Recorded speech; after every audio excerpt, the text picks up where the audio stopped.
Estábamos hablando de Donald Trump, segunda media hora de programa. El año pasado, justo esta fecha, me encontraba yo en los Estados Unidos, imaginando que iba a ser la transmisión de la primera mujer norteamericana que tomaba la cabeza de ese gobierno. Qué decepción tan grande cuando un día como hoy vamos a ver la votación y era el triunfo de Donald Trump. Pero bueno, cambiamos de tema completamente. Ya es un año de la votación.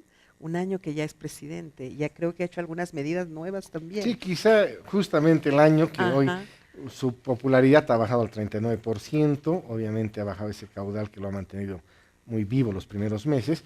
Sin embargo, habría que, simplemente para volver al tema, pero en los días estos Sí. se han conocido nuevas medidas restrictivas para Cuba en ese bloqueo Sí. que hace daño, retrocedemos 50 años Otra atrás. vez, ¿no? Lo malo, en caso de Bolivia, en los últimos días habíamos sido testigos de ciertas molestias del presidente Morales sobre el encargado de negocios Benan, y no me va a temblar la mano para expulsarlo, de declararlo persona non grata, y a la vez nos enterábamos que en diciembre ya hay el cambio, se retira este encargado de negocios y vuelve un otro, Bruce Williamson, como encargado de negocios.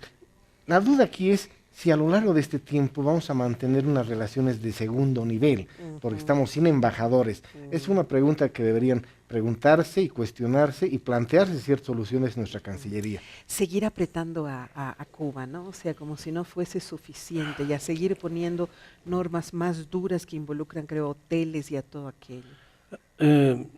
Es una decisión poco inteligente y además que genera un retroceso. El proceso de apertura de diálogo y de acercamiento entre Estados Unidos y Cuba ha sido muy largo y creo que ha marcado un hito el hecho de que en el régimen de Obama se hayan abierto las puertas, los espacios para compartir un conjunto de emprendimientos. Por una razón, yo recuerdo en determinado momento los propios empresarios privados estadounidenses les reclamaban al gobierno norteamericano y le decían, ¿por qué otros tienen derecho a invertir en Cuba y nosotros no, los como europeos, por norteamericanos? ejemplo, claro. ¿No? Entonces, en esa medida, la reapertura creo que ha sido positivo para todos y es un retroceso.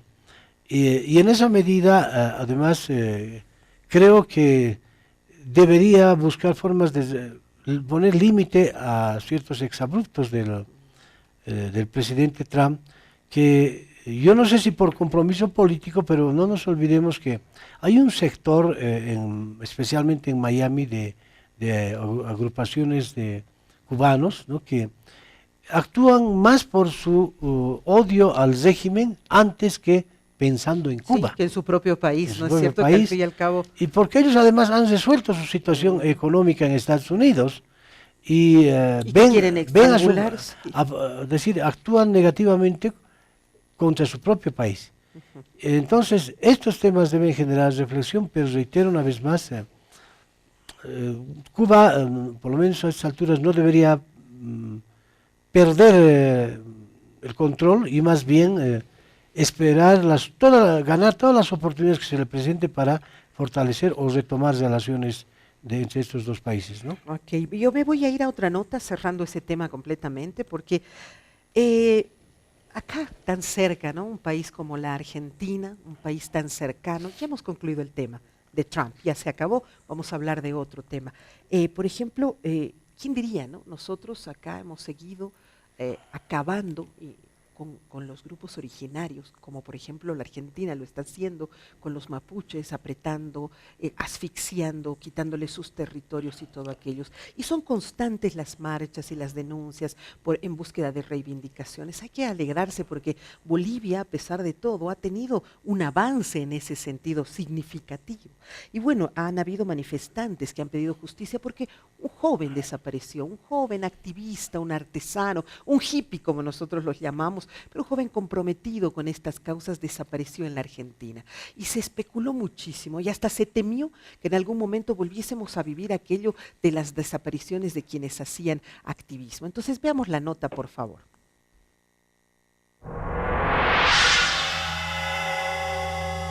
Miles de personas acompañaron hoy a la familia de Santiago Maldonado, el joven desaparecido en Argentina durante una protesta hace justo 3 meses y cuyo cadáver fue encontrado hace 2 semanas.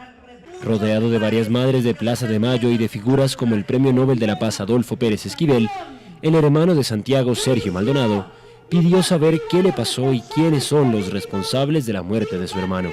Desde el comienzo, nuestro único reclamo ha sido saber la verdad y obtener justicia, sin distinciones partidarias ni especulaciones electorales como quieren instalar. El familiar del joven criticó a quienes desde el oficialismo y con un objetivo turbio e inhumano, según él, difundieron teorías falsas como la de que Santiago no había estado realmente en la protesta o que se había fugado voluntariamente por intereses políticos. No es algo político, partidario.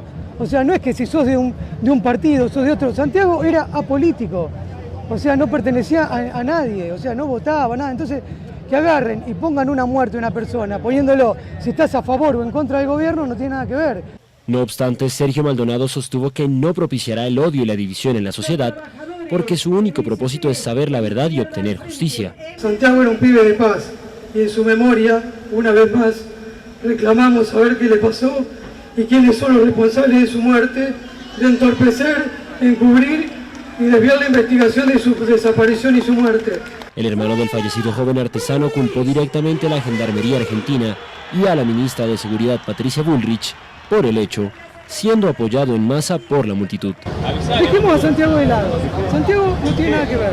Nadie juzga eso. La Gendarmería actuó mal. La investigación se centra ahora en la autopsia al cuerpo de Maldonado, cuyos resultados llegarán en 3 semanas, según el hermano del fallecido.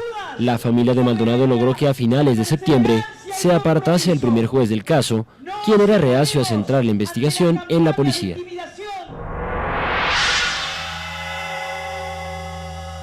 Las últimas noticias sobre este joven son que él murió, apareció su cuerpo en una laguna. Las pruebas demuestran que se ahogó en la laguna por lo que encontraron en el estómago. Se ve que la piel está destrozada, lo que significa que estuvo más de 60 días en el agua.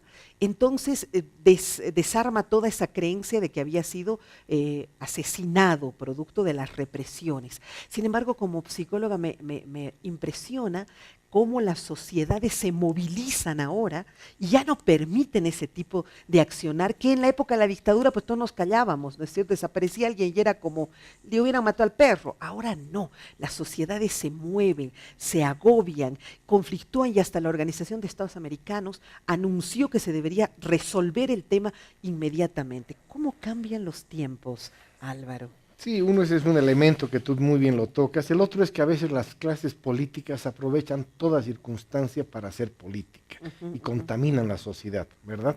En el caso de este hombre, Miguel Maldonado, Santiago Maldonado, evidentemente se puso candente el tema previa al proceso electoral argentino. Y se decía, por un lado, el lado del justicialismo, kirchnerismo, daba a entender que este había sido la desaparición forzada, ¿no? Sí, represión, ¿no? Represión del gobierno de Macri, etcétera. Aparece días antes de la elección. Sí. Incluso el informe del médico forense, etcétera, todavía no sale contundentemente antes de la elección, pero ya se establece que no fue golpeado, no fue lastimado por ninguna fuerza del orden, pero todo esto se produce a raíz de una falsa denuncia de un dirigente mapuche. Sí, correcto. Que hoy está detenido, porque él genera toda esta confusión, indicando que él había visto cómo se lo habían llevado, etcétera. Por lo tanto, todo con un espíritu político. Por lo tanto, aquí creo que el mensaje es calma a los políticos, que no todo está en función de la política, ¿verdad? Este señor, como tú mismo dices, se ha ahogado por circunstancias que seguramente se van a develar en su momento, pero en ningún caso por... Ha sido un accionar y realmente era pues una intención muy clara de dañar la candidatura de Macri, pero qué interesante, qué fuertes están los derechos humanos ahora, cómo hay una sociedad que ya tiene conciencia de que eso nunca más se lo va a permitir, ¿no? Bueno, lo importante es que la investigación deje de ser politizada y que al final se arribe a una verdad que sirva para todo un país y para la propia comunidad internacional. Lo que pasa es que las fuerzas represivas, tanto de la Argentina como de Chile, y como Estado han actuado de manera muy agresiva, intolerante con el pueblo mapuche. Sí. Porque tenemos los mapuches no solo en Argentina, Claro, sino con en Chile. Chile, claro. Argentina tiene una historia mucho más grave, más allá del tema de las dictaduras militares. En el caso de los pueblos indígenas han sido absolutamente exterminados. Sus patagónicos, por ejemplo. ¿no? El caso de los quilmes, por ejemplo, ¿no? Claro. Los pueblos indígenas. Los indígenas no han podido sobrevivir tras la llegada de la colonia española y finalmente el establecimiento del Estado argentino. Casi que no tiene pueblos originarios. Y es que no es que no existían, sino que han sido exterminados, borrados del mapa argentino. Imagínate. Y es por eso cuando decimos a los pobladores, alguna vez amigos argentinos les decía, ¿ustedes de quién descienden? De los barcos. ¿No es Qué cierto? buenísimo. Porque los indígenas de esta historia han sido exterminados y el pueblo mapuche ha sobrevivido al tiempo como una cultura, no solo como una agrupación étnica, y que estos años ha merecido injustamente una acción represiva tanto en el territorio chileno como en el territorio argentino, y es en ese contexto ya que cuando se suscitan estos hechos, ya sea sobredimensionando el caso o no, pero va a haber una susceptibilidad permanente sobre la actuación del Estado en relación a ellos. Bueno, sí, yo creo que esto queda como un buen antecedente, ¿no? De lo que puede suceder, no solo como sociedad, sino también desde el tema político. Ahí lo cerraré, ahí quería quedarme con este tema, no podía dejar de tocarlo porque creo que es fundamental hablar de ello.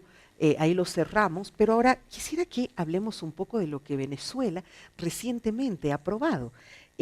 Para la oposición no es otra cosa sino una terrible ley mordaza que va a ir en contra de la oposición y de los medios de comunicación. Pero mire el nombre de la ley, ¿no? Se llama Ley contra el Odio. O sea, en Venezuela no se puede odiar.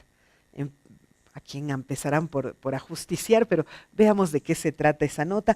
Euronews, Europa, el otro lado del mundo, lo refleja de esta manera. Partidos y políticos de la oposición, medios de comunicación, redes sociales, todos se exponen desde ahora en Venezuela a multas, ilegalizaciones, clausuras y penas de hasta 20 años de cárcel en virtud de la ley contra el odio aprobada por la Asamblea Nacional Constituyente. El superpoder instaurado por el oficialismo aprueba así una norma a su medida para amordazar la disidencia. Es un llamado a toda Venezuela. Para las redes sociales, bueno, también hay regulaciones muy específicas, está prohibido la promoción, deben retirar los mensajes que promuevan el odio, la guerra, la intolerancia, deben retirarlo en un lapso de 6 horas, si no van a ser sujetos de sanciones y de penas. Entre tanto, Nicolás Maduro, a quien vemos en compañía de Maradona, ha asegurado que en 2018 se celebrarán elecciones presidenciales en el país. No obstante, también ha dicho que no cambiará nada en la maquinaria electoral utilizada en las elecciones de gobernadores de octubre, cuyos resultados no fueron reconocidos ni por la oposición ni por buena parte de la comunidad internacional. Todos podrían estar involucrados y juzgados por esta ley, todos, porque es por el odio. No me mires feo y me estás odiando, ¿no? Sí, y lo importante es conocer, que todavía no se conoce, el alcance, la delimitación exacta de esta nueva tipificación, ¿verdad? Por lo tanto, pero todo apunta a de que es una ley que va a tratar de reprimir, obviamente, los criterios contrarios al gobierno, ¿verdad? Hacías una referencia al finalizar el caso del señor Maldonado y decías, esto ya ha terminado y la sociedad está atenta a cualquier cosa que suceda, desapariciones. Y en Venezuela han hecho desaparecer por 50 y tantas horas a un periodista en los últimos 2 días, ha aparecido, lo han vuelto a tirar en una calle casi semidesnudo, golpeadísimo. El hombre ha hecho desaparecer a su familia y ha salido de Venezuela.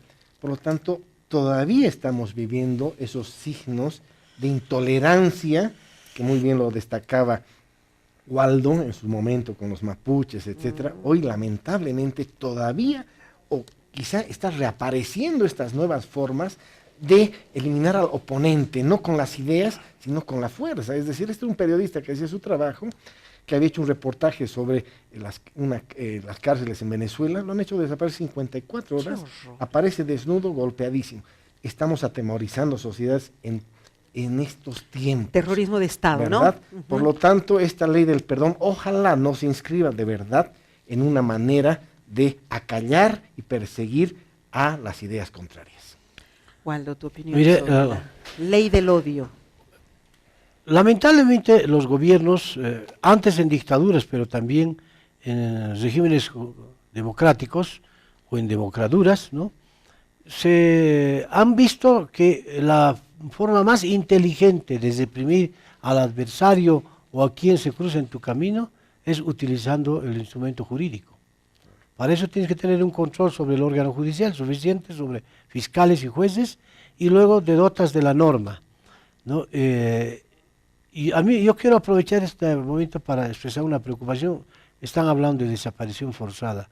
Ustedes saben que en el nuevo Código Penal que se está debatiendo en el Parlamento han desaparecido varios, 71 delitos están desapareciendo, pero para no hablarles de los 71 por el poco tiempo, te hablaré de dos, Verónica. Sí.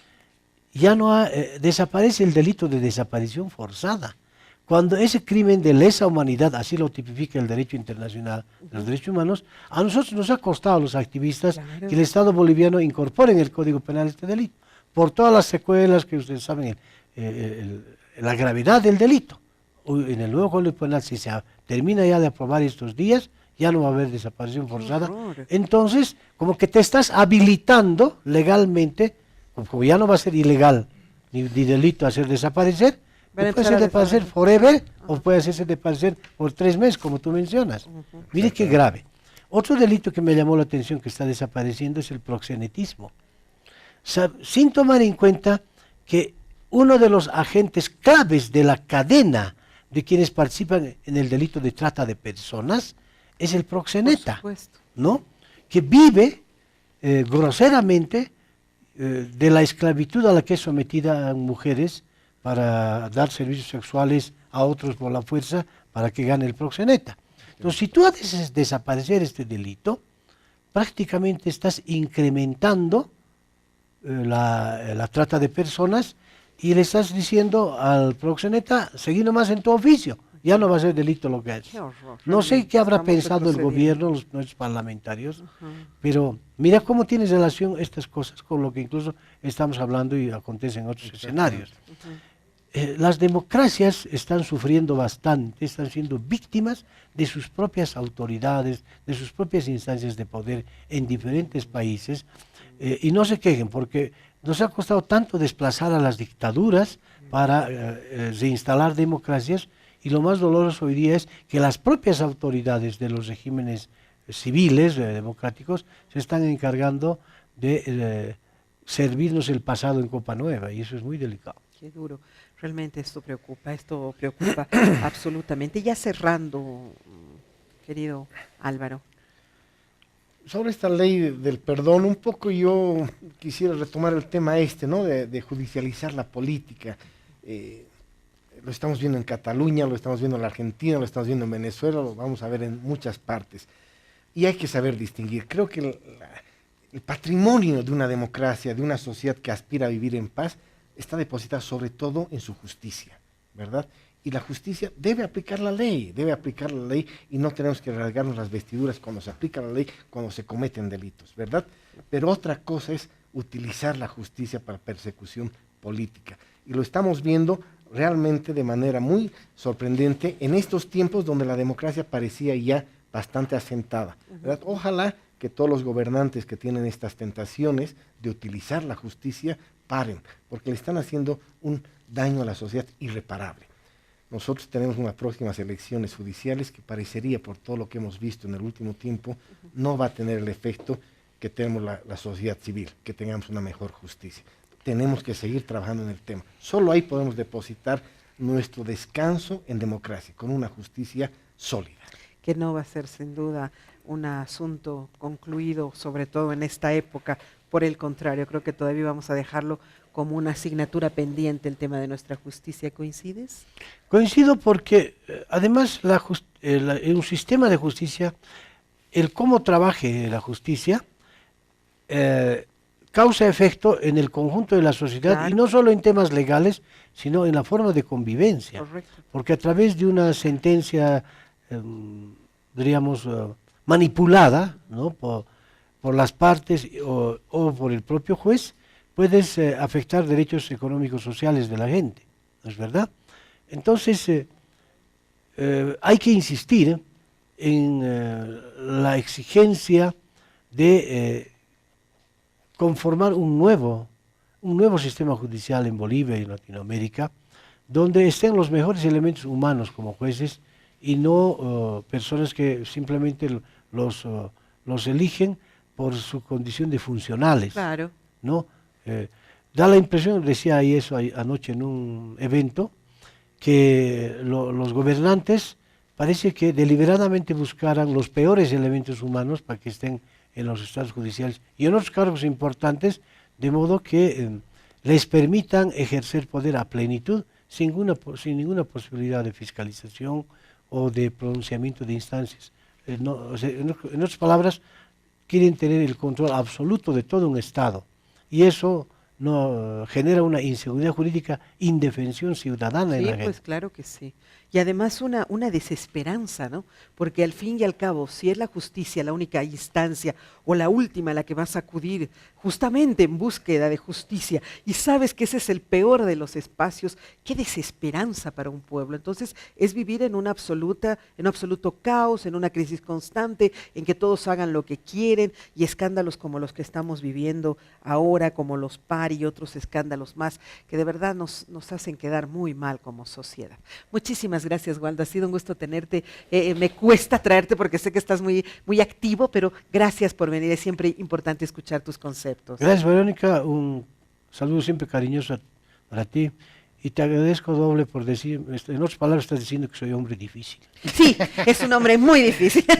Y muchísimas gracias por haber estado en el programa. Lo mismo, qué importante tener tu punto de vista, enriquece sobre todo desde tu análisis diplomático, entender estas situaciones mundiales siempre es importante. Gracias, de verdad. Yo siempre voy a aceptar tus invitaciones, pero no quisiera, Karen, que sea un hombre Que eres fácil, ¿no? tampoco que seas un fácil. Pues quedemos con que los dos invitados son muy difíciles. Muchísimas gracias a usted, como siempre, por su atención. Ha sido un gusto trabajar y ojalá podamos de alguna manera aportar a su conocimiento, a su discernimiento y a su reflexión sobre los temas que todos los días presentamos. Un abrazo, hasta la próxima.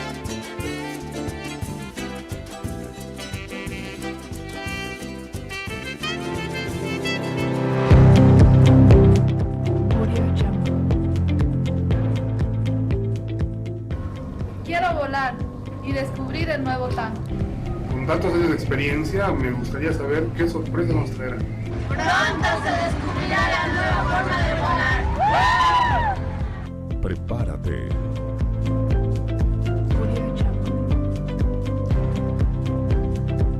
El nuevo TAM está por llegar.